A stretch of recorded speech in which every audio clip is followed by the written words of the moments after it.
Hello, class of 2024. We are your counselors for your next 4 years in high school. My name is Miss Lindenberg, and I will have all the students with the last name of A through K. And I'm Mr. Geimer. I will have all students' last names L through Z. And we are going to run through some of the basics of kind of what to expect in high school, and then start talking about a little bit about scheduling, because in a couple days we will be at your school to make your schedules for next year when you guys are freshmen. Well, first of all, we wanted to talk about what Warren has to offer you, and you will have access to nearly 300 course offerings, 14 advanced placement courses, 46 college credit courses, the Walker Career Center, as well as state-of-the-art facilities, state champion performing arts and athletic programs, over 60 clubs, activities, and organizations. So there's lots to do at Warren Central, and we really want to encourage everyone to get involved and stay involved. So what your day will look like here, you guys will arrive to school around 7:10, and first period starts at 7:15, which I know is much earlier than what you guys are used to right now. During that first period, we also have a Core Connect or announcements time, so our students do the announcements here every single day, so you will watch those. And then you have 7 50-minute class periods every single day. You'll have 30 minutes for lunch, 5-minute passing periods in between every class, and this building is pretty big, so you're going to have to make sure that you're moving quickly in between each classes. And then all the after-school activities you can imagine, from sports to performing arts to different clubs. And then there's also free tutoring by the teachers. So before we get into some of the scheduling information, we wanted to kind of go over some words that you should know when you come to high school. First of all, every class that you take, you will earn a credit for that one class. If you take classes that are more than one period, you would get 2 credits. Your transcript is a snapshot of everything that you've done in high school. That includes all the classes you've taken, all the tests you've taken, and the scores and grades for all of that. So at the end of your high school career, you will send your transcript to colleges to get accepted. GPA stands for grade point average. So to break that down a little bit, every A that you get 4 points. For every B, 3 points. Every C, 2 points.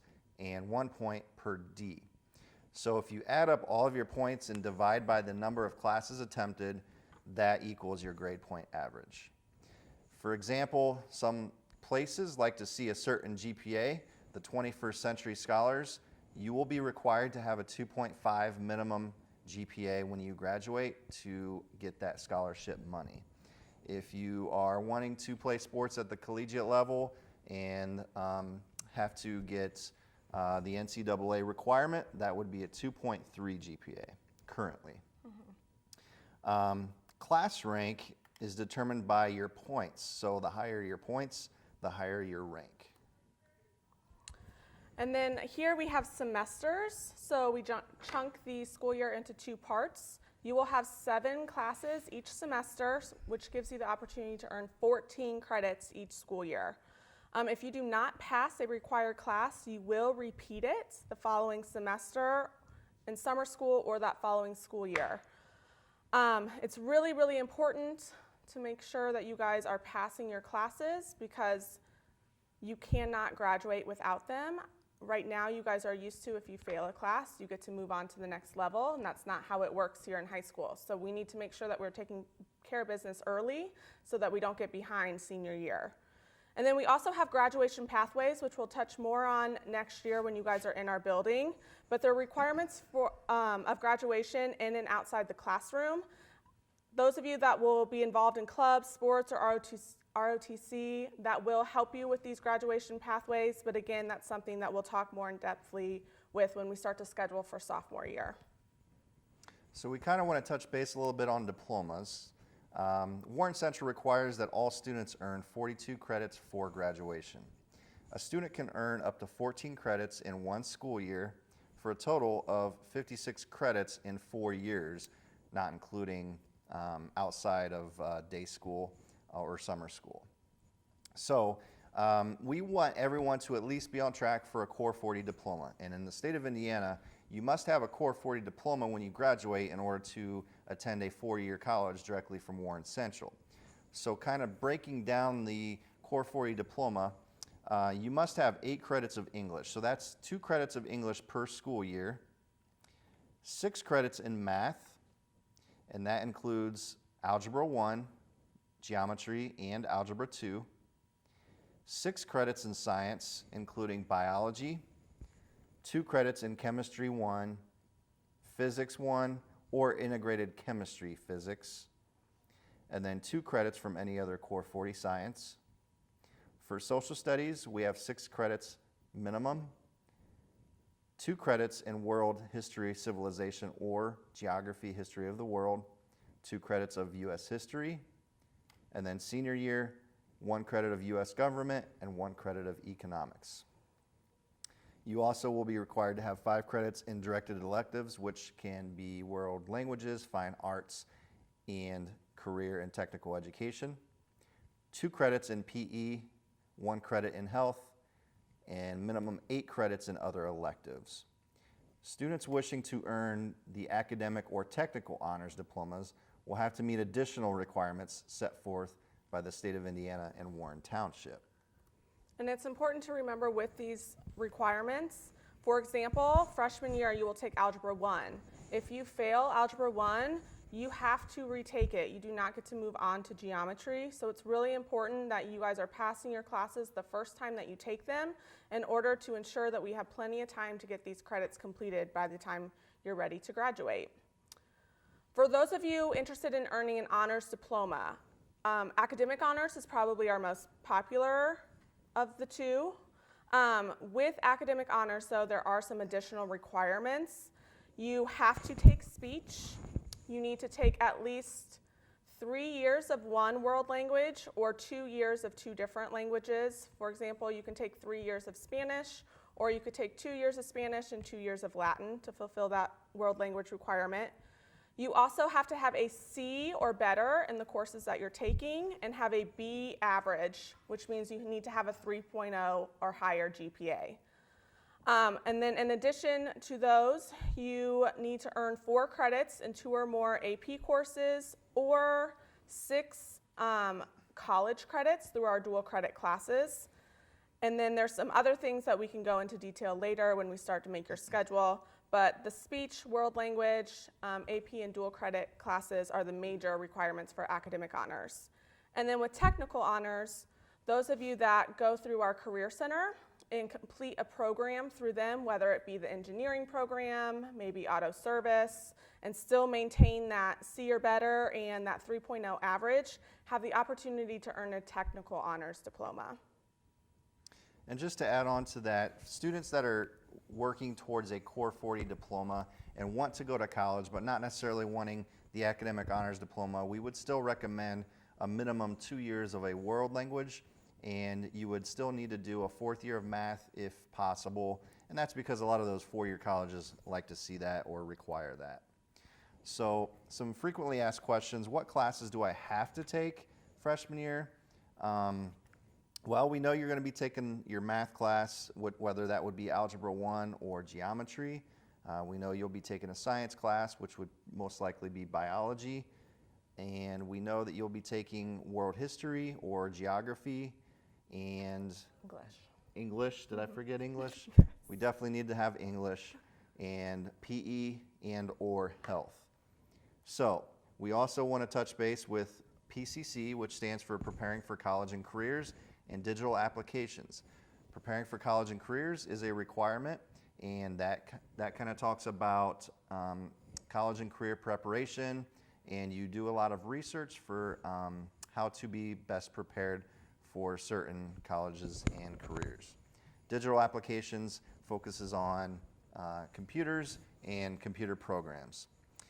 Can I take a study hall? Freshman year, we will not be doing study hall. That will come more your senior year, junior year, because you don't actually earn credit for study hall. How do I take Excel classes? That would be based on your performance in 8th grade, based on your grades, your test scores, and that comes directly from teachers and counselors at the middle school level. So we would get a list of students that would qualify for accelerated classes.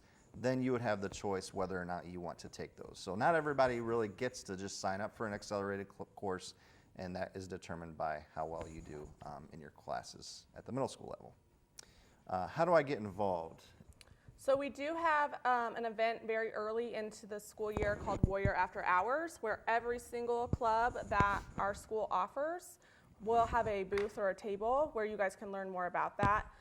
Your PCC teachers will also touch base with you on the different clubs and sports that school has to offer. We can be a resource to you in terms of getting involved if there's something that you want to do. There's a little bit for everybody, so if there's something that you're interested in, don't hesitate to ask, and we can probably find a home that fits for your interests. And I want to go to college, what do I do? We would say the best advice we have is to start strong and keep your grades up, because when you're applying for colleges, the number one thing that they're looking at is your grades, and that kind of correlates into test scores. So when you're a junior and a senior, you will take the SATs and the ACTs. So the stronger your grades, the higher your test scores. And so coming to school every day, working hard and keeping your grades up, that's the best that you can do.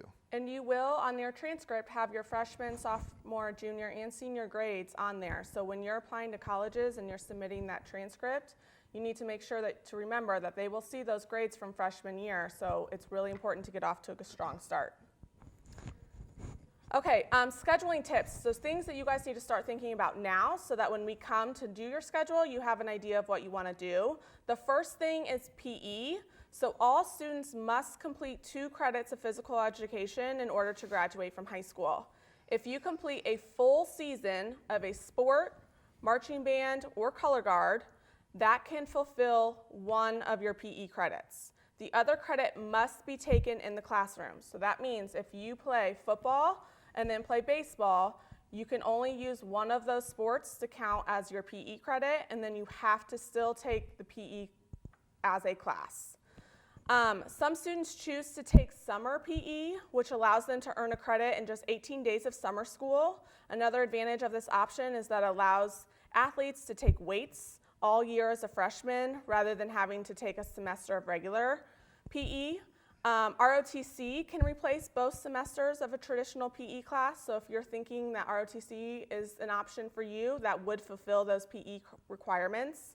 And then physical education during the school year, during summer school, and or in ROTC all have a mandatory swimming unit.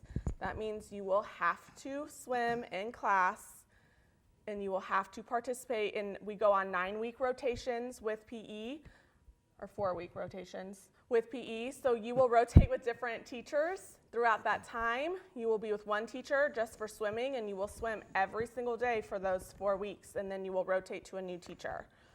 And then participation is mandatory in order to pass that class. Touching base with preparing for college and careers and digital applications again, these classes are required courses for all 9th graders at Warren Central. These classes may not be dropped or substituted with other classes. Right. And then world history or geography. So you must earn 2 credits or 1 full year in one of those 2 courses in either 9th or 10th grade. We suggest that you take it freshman year just to get it over with, and then it will free up more space in your schedule sophomore year in order to take more of those electives that you want to do. And then they're not offered in summer school, so that is something that you need to keep in mind when it comes to planning out your classes. For world languages, 9th grade students are encouraged to sign up for a world language only if they are in advanced English and or you have earned A's or B's in middle school Spanish. And then lastly, performing arts. So students wishing to participate in band, choir, orchestra, or dance performance, which is our color guard and winter guard, you must audition for placement in those courses. If your student does not choose this class for an elective, they will not be scheduled for it, even if their name shows up on the audition acceptance list.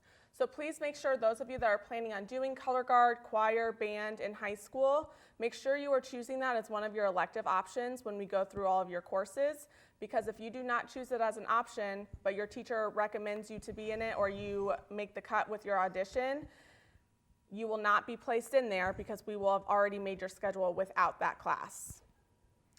So that's all the information we have for you today. We want to encourage everyone to talk to your parents about classes that you will be taking and that you can sign up for, and write down any questions that you might have for us when we do come out. So we will see you soon, and thanks for your time. Yeah, we're looking forward to meeting you. Thank you.